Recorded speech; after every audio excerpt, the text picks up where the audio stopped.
একটা সুন্দর জীবন পাওয়ার জন্য তোমাকে কিন্তু একটা সুন্দর শপথ করতে হবে।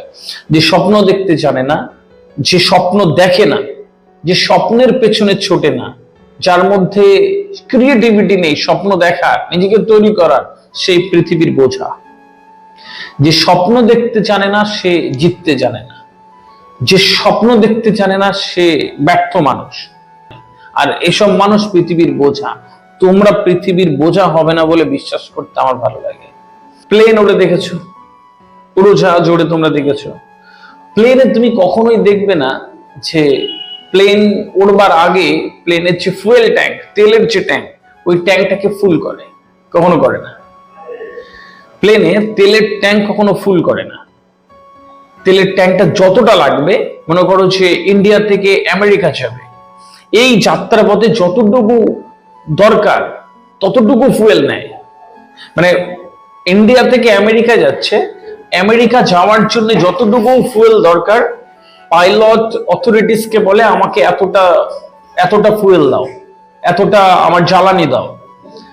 এই জ্বালানিটা নেওয়ার পরে পাইলট বা অথরিটিস কি করে, অল্প একটু জ্বালানি বেশি করে দেয়। বিমান যখন দেখবে যে সমস্যায় পড়ে, কোনো একটা জরুরি অবতরণ করতে হবে কোনো এয়ারপোর্টে, বা ল্যান্ডিং করতে হবে, বা কোনো সমস্যা দেখাচ্ছে যান্ত্রিক, ওই এক্সট্রা ফুয়েলটা তাকে ল্যান্ড করার সুযোগ দেয়। ফাইন।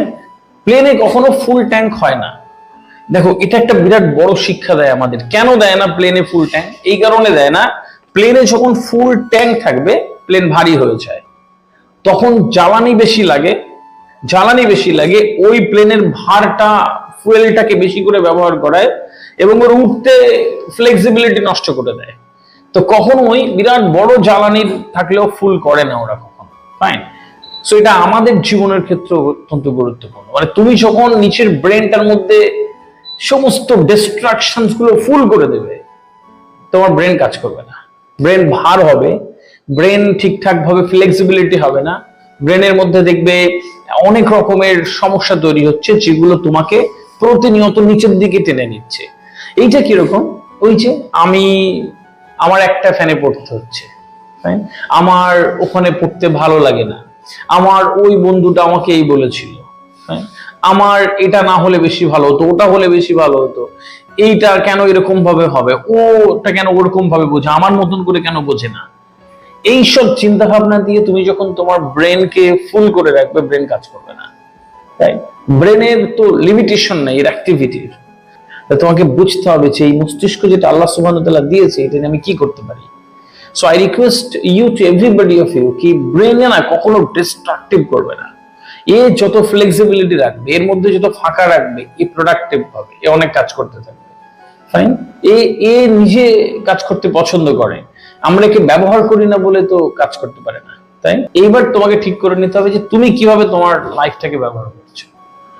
যারা জেদে, তারা অন্য কিছু করে না, একই জিনিস করে অন্য রকম ভাবে করে, একই জায়গায় পড়ছে, একই জায়গায় খাচ্ছে, একই। দেখো, একটা মেডিকেল কলেজ থেকে তোমরা ডাক্তারি পড়ে যারা এখানে ম্যাক্সিমাম তোমাদের প্ল্যান, একই মেডিকেল কলেজ থেকে মনে করো হচ্ছে 500 ডাক্তার বেরোচ্ছে, isn't it? ওই 500 ডাক্তারের মধ্যে দেখবে যে 50 জন কি করছে, সবচেয়ে টপ নার্সিং হোমে গিয়ে রোগী দেখছে, করছে। আর বাকিগুলো তুই খুঁজে পাবা না। একই মেডিকেল কলেজ থেকে পাস করা, একই নোটস পড়েছে, একই রকম খাবার খেয়েছে, একই অ্যাম্বিয়েন্সে থেকেছে, কেউ সেরা হয়, কেউ হয় না। ইটস ডিপেন্ড আমার মন মানসিকতাটা কেমন।